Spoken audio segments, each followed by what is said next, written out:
चलिए तो फिर कुछ जानने की कोशिश करते हैं। यहाँ पे बैठा जो व्यक्ति है वो विद्यार्थी की भांति कार्य कर रहा है और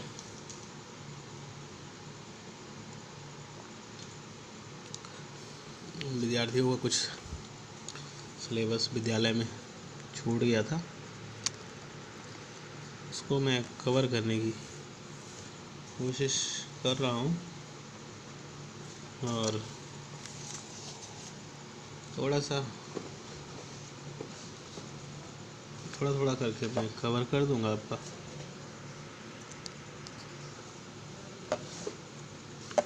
चैप्टर 16 पार्ट 16। थोड़ी सी मेरी स्पीड कम है और कुछ हर एक चीज़ नहीं आती है, थोड़ा सा उसका भी ध्यान रखिएगा। जो भी है हम यहाँ पे आपके साथ हम डिस्कस कर रहे हैं। आप भी बुक वगैरह ओपन कर लें, आर डी शर्मा बुक है, आर डी शर्मा, और अच्छी बुक है। बहुत सारे क्वेश्चंस इसमें नहीं बनते हैं, फिर भी हम पूरा प्रयास करेंगे कि मैक्सिमम इसके क्वेश्चंस लगाए जाएं।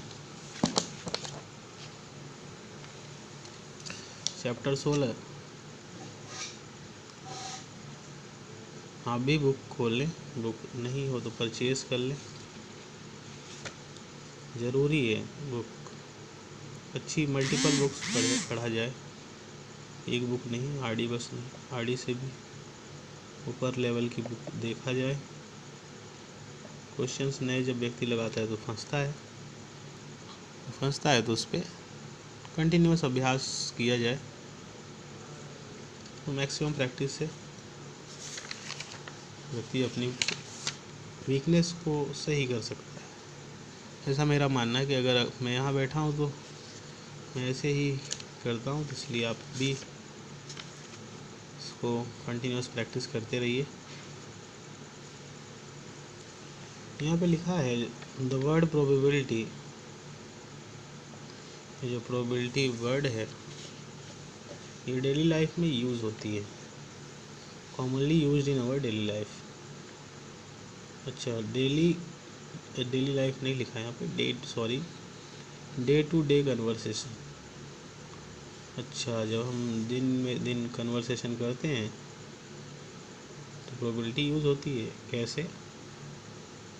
अच्छा, and we generally use this word even without going into detail of this actual meaning. अच्छा,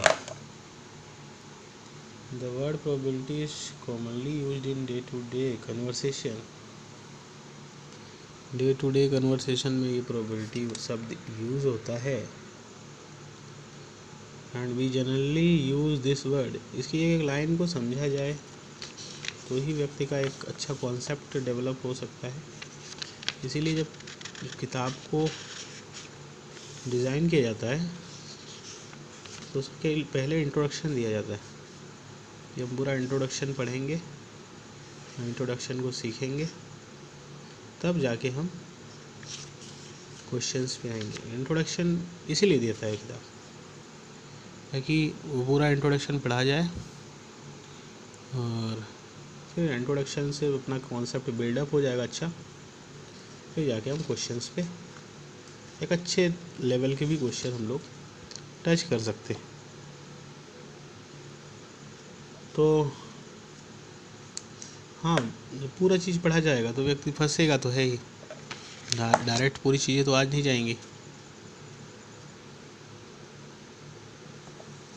तो the word probability is commonly used in our day to day conversation.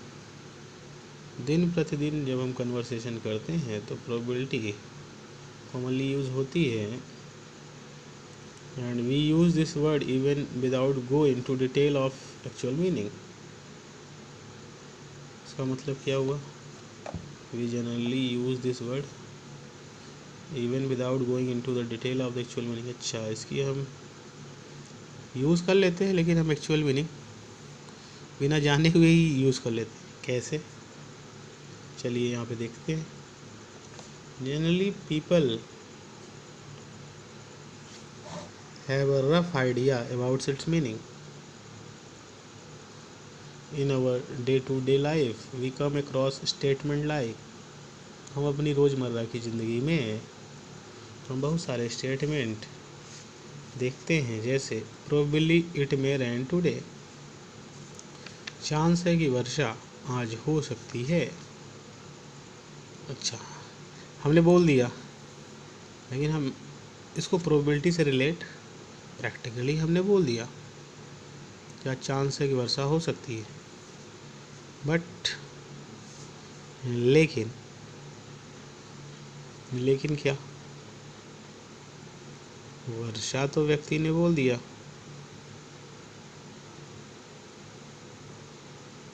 लेकिन इसको प्रोबेबिलिटी से हमने रिलेट नहीं किया।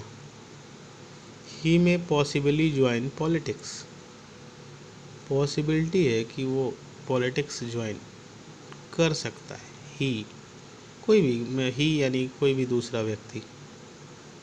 अच्छा, पॉसिबिलिटी देखिए यहाँ प्रोबेबली वर्ड यूज़ हुआ, प्रोबेबली, यहाँ पे पॉसिबली वर्ड यूज़ हुआ, यहाँ पे चांस शब्द यूज़ हुआ।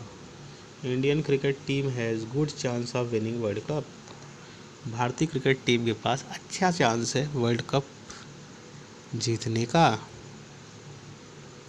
ही इज़ प्रोबेबली राइट, इसका मतलब क्या हुआ, he is probably right.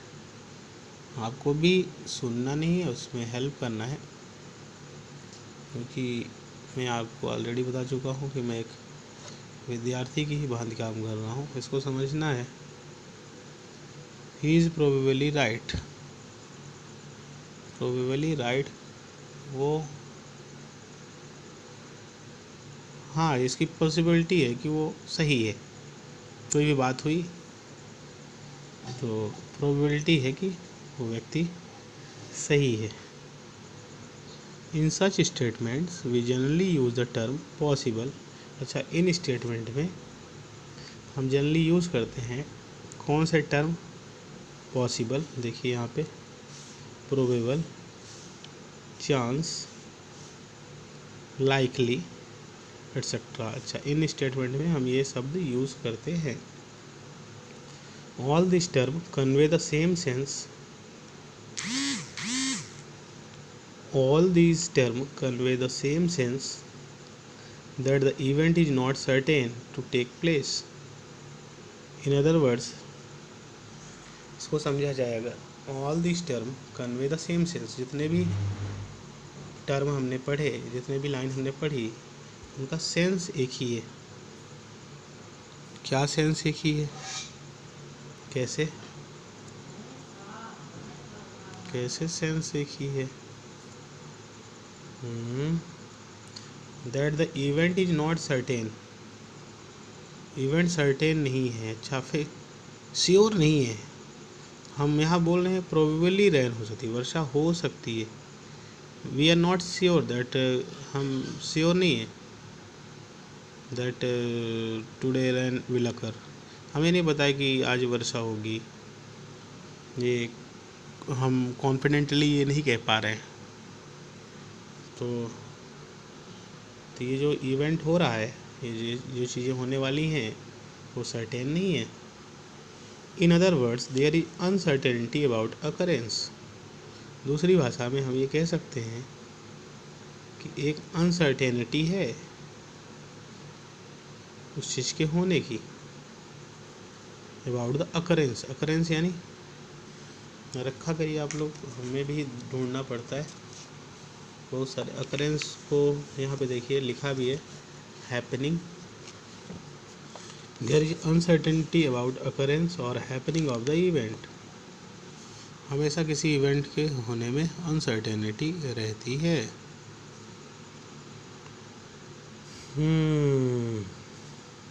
About what has happened और how is going to happen. अच्छा, there is uncertainty about the occurrence of the event in the question. किसी event के होने में जो अनसर्टेनिटी रहती है, वो चीज़ होना है, वर्षा होनी है, तो अनसर्टेनिटी तो है ही। क्लियर तो पता नहीं कि वर्षा होगी, श्योर तो है नहीं। क्रिकेट टीम खेल रही है वर्ल्ड कप, तो श्योर तो है नहीं कि जीत जाएगी, चांसेस है कि जीत सकती नहीं। तो इसी अनसर्टेनिटी को माप लेना यानी नाप लेना, नाप लेना या मेजर कर लेना। To measure that uncertainty, measurement of uncertainty, probability यानी मेजरमेंट ऑफ अनसर्टेनिटी। और क्या कहें, और क्या बोला जाए इसको, अनसर्टेनिटी को मेजर करना।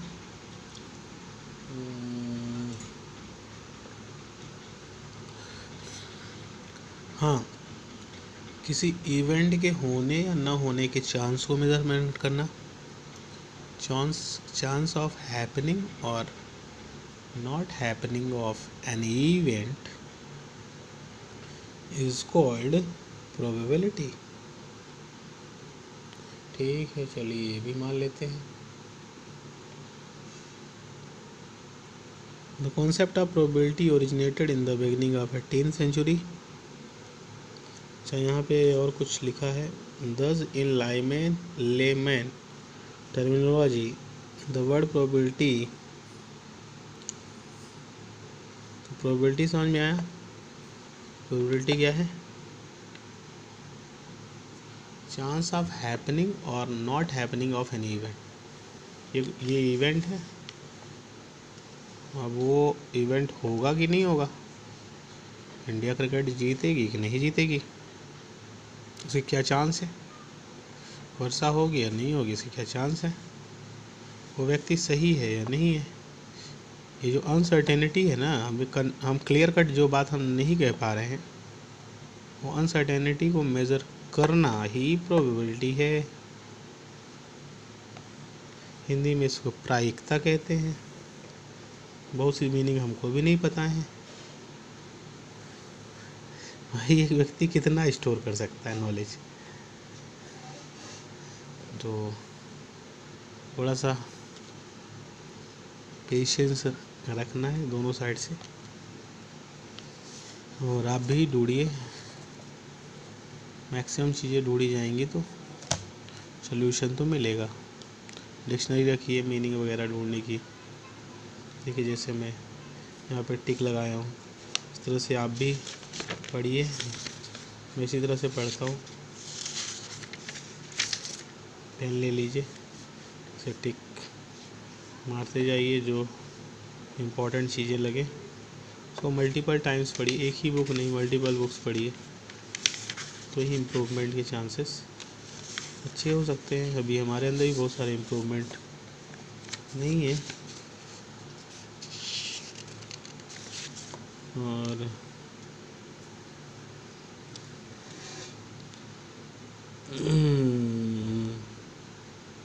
तो यहाँ पे लिखा है, thus in layman terminology the word probability can connotes, मतलब जो प्रोबेबिलिटी है इसको आप भी समझिए।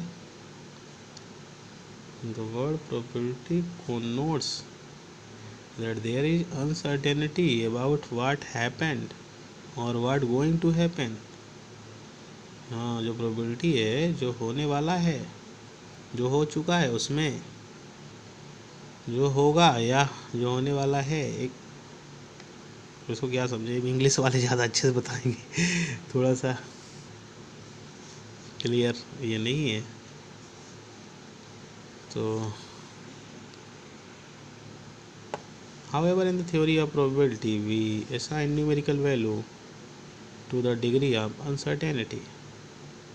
प्रोबेबिलिटी की थ्योरी में हम लोग असाइन करेंगे numerical value degree of uncertainty, we assign numerical value to the degree of uncertainty। मतलब अच्छा, जब हम प्रोबेबिलिटी पढ़ेंगे तो क्या करेंगे, न्यूमेरिकल वैल्यू उसके निकालेंगे कि कितना अनसर्टेनिटी है और उसकी डिग्री ऑफ अनसर्टेनिटी को मेजर करेंगे। The concept of probability originated in the beginning of 18th century. अच्छा, 18वीं शताब्दी में प्रोबेबिलिटी का कॉन्सेप्ट का ओरिजिनेशन हुआ था, प्रोबेबिलिटी ओरिजिनेट हुई थी। ओरिजिनेट का मतलब प्रोबेबिलिटी का कॉन्सेप्ट निकल के आया था, ओरिजिनेट मतलब उत्पन्न हुई थी। ठीक ठीक ठीक ठीक, समझ गए। इन द प्रॉब्लम, अच्छा 18वीं शताब्दी में आई थी। In problem of pertaining to game chance. अच्छा, किस तरह के प्रॉब्लम्स को सॉल्व करने के लिए, अच्छा किस तरह की प्रॉब्लम लेके आई थी ये प्रोबेबिलिटी 18वीं शताब्दी में। ये शताब्दी हमें भी बड़ा कन्फ्यूज़न है। जब मैं पढ़ता था शताब्दी आज भी दिमाग में आता है क्या है शताब्दी, 18th सेंचुरी। आप भी बताइए अगर पता हो, हमारे मन में आते हैं ऐसे प्रॉब्लम्स, शताब्दी वगैरह क्या है, इसको थोड़ा सा डेप्थ में अगर जाना जाए। माइंड जो है कन्फ्यूज़न का भंडार है। तो 18वीं शताब्दी में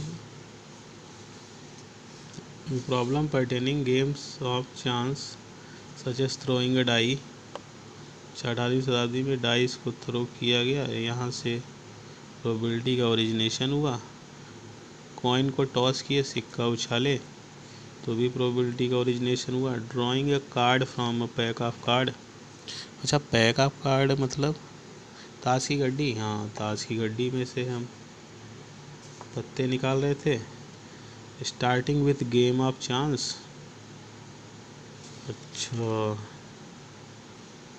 starting with game of chance, probability today has become one of the basic tool of statistics. Statistics का एक बेसिक टूल बन गया है प्रोबेबिलिटी, और बहुत जगह पे इसका एप्लीकेशन है, साइंस और इंजीनियरिंग में भी। ये यहाँ पे लिखा है।